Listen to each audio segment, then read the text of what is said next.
Hey everyone, I'm Alison from Better Half Reviews, and I want to talk to you about Trailblazer, the John Muir Trail. This is by Mariposa Games. It's designed by Dan R. Rice III, and the art is by Andrew Bosley.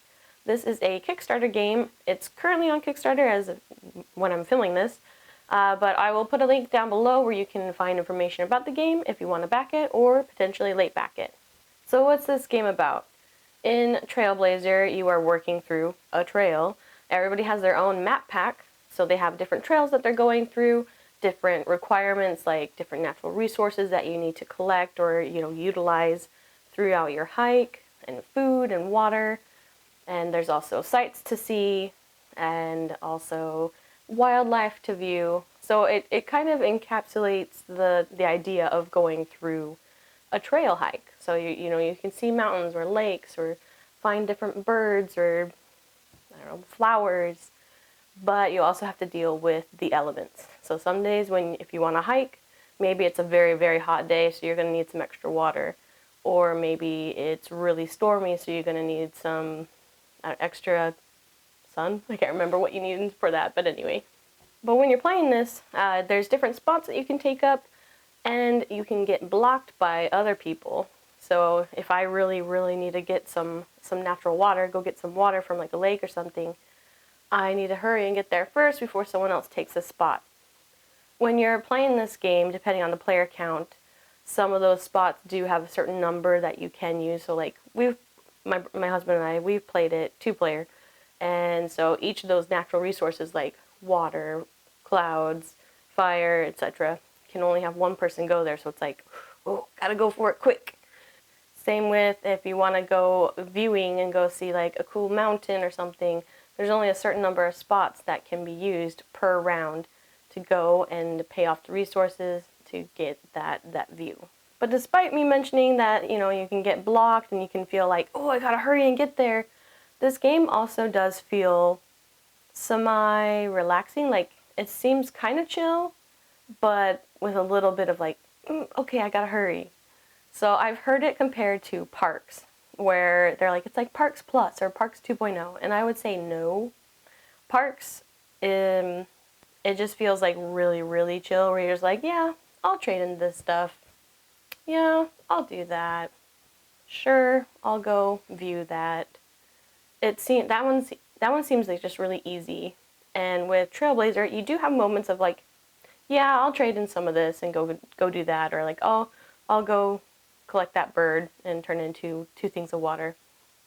But I feel like Trailblazer, it feels more strategic and also more forward thinking, because at the end of every round you have to turn in food and water because you're hiking, you need to keep yourself sustained. So you have to turn in food and water at the end of each round, and if you don't have it, you'll earn hardship tokens.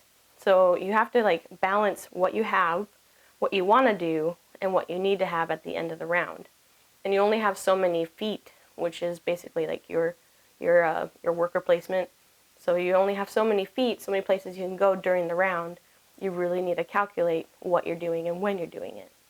As you go throughout the game, there are ways to earn more hiker boots, the feet, so that you can take more actions, but that takes time.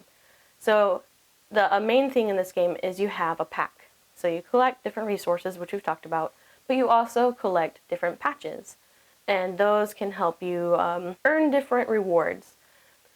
Alright, so let's talk about the pros of the game. What did I like? I liked that there are different map packs that could be used. So everybody's playing the same game, we're going to the same spots, but because of those map packs, we're not necessarily always going for the same exact elements or resources that are needed.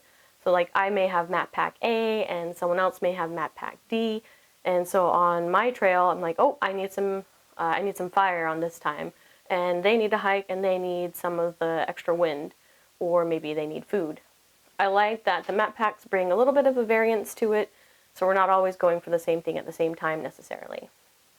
I also do like that you have the different weather for each day, and so you kind of strategize of like, okay, today's a nice sunny day, maybe I'll try to hike, or maybe it's a super blustery day and it's extra windy and I would need to have an extra resource to hike. And I'm like, maybe I won't hike today. but the key thing is you do have to get all the way to the end of the trail or else you're not eligible to win. So that's something to keep in mind. But I like that you have that option to like hike or not hike, but you still have that drive to like, you should probably hike most of the time. Something else I love is the Andrew Bosley artwork. Before I knew anything about this game, I saw the cover and I'm like, oh, that's art by Andrew Bosley. I love his art. And that's what got me looking into it and be like, ooh, okay, what is this about? I also like that this game feels very straightforward. Even though there's a lot of stuff on the board, it has a big board, there's different decisions to be made. I feel like once you just get started with one round, you feel like, okay, yeah, I get the idea. You may not time everything super great on your first play, but it's very easy to get into.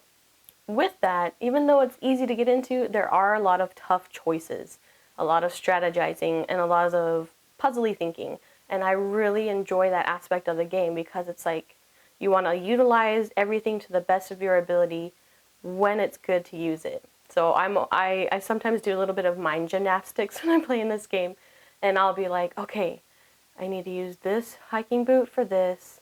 I need to go here and collect some water, but I need to have time to hike. And I'm always trying to like divvy out where my hiking boots are supposed to go and keep that all in my head. And I'm like, or maybe I should do this and get another patch so I can move my tent up and get more hiking boots. I love the strategy of it. I think I've only won a couple of these games, but I enjoy it every time. So let's talk about the cons of the game, maybe some things I didn't like. I do want to preface this with, this is a prototype, so some things may change. Keep that in mind. So I'm just going to mention things that I didn't quite enjoy or thought was a little bit too hard. I don't know if they're going to tweak some of the rules or not, or change some of the variances, so just be aware. So one of the first things is the consequences of the hardship tokens. If you don't have that food or water to give at the end of the round, you earn a hardship token for each.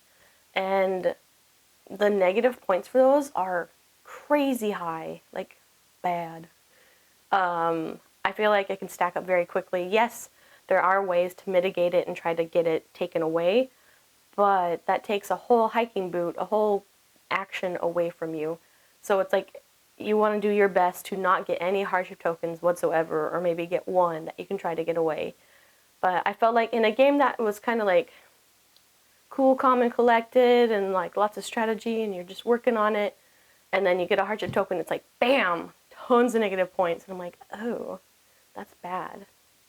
So I don't know if that'll be tweaked or anything, but me personally, I didn't like how drastic of a negative aspect the hardship was. But I mean, if you don't have food and water, that is a pretty big hardship when you're hiking. So maybe it's thematic, I guess. Something else, the tent track, where you can move up your tent to try to gain some different abilities or extra tokens. I felt like it was too hard. Maybe I just haven't been utilizing my patches very well from my bag, but in all of our games, no one got all the way to the end of the tent track to get some points. The main reason for going through the tent track, well, is to try to get points, but also like get those extra boots or get the extra little badges so you can score some more points. I don't know. Maybe I need to utilize my strategy a little bit better to work harder, but I feel like if you're working too hard to push up on the tent track, you're missing out on other things. I don't know. Take it or leave it.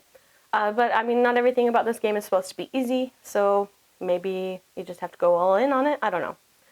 But that being said, if you are someone who likes to do everything in a game, this game is not for you. You cannot do everything in this game. You really have to pick and choose. So, like, do you really want to go hardcore on some of the cards and get some good sets? Do you want to try to go hardcore on all of the viewing aspects? Those are expensive, though, but you can get some really good points. Or maybe you need to go all in on the tent track, because I haven't, and I haven't quite fixed all of that yet. But you can't do everything. And if you try to do everything, you'll end up getting a lot of hardship tokens because you'll run out of things that you need. But overall, despite the cons that I mentioned, those are honestly just little tweaks that I would prefer. They are not like big hard no's for me. Overall, I really enjoy this game. I've liked the aspect of like, it feels kind of calm, but very strategic, and you can just quickly move through your turns until you have analysis paralysis toward the end. But I feel like when Bryce and I were playing, it'd be like, okay, I took my turn. Okay, took my turn. And I feel like we would go through the game pretty quickly. And for how big this game looks and feels, it doesn't take too long, and I really like that.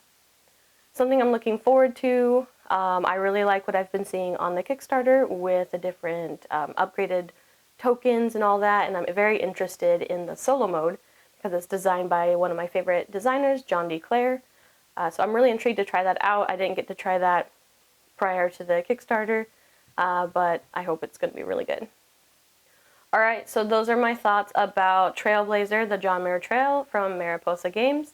If this is interesting to you, definitely click the link down below that I'll provide and you can back the Kickstarter, or again, late back it if it's too late after the Kickstarter had ended. And if you like this review, we have lots of others. You can check us out. Feel free to subscribe, and we also have on Instagram, Better Half Reviews. And that being said, I'm Allison from Better Half Reviews, and happy gaming!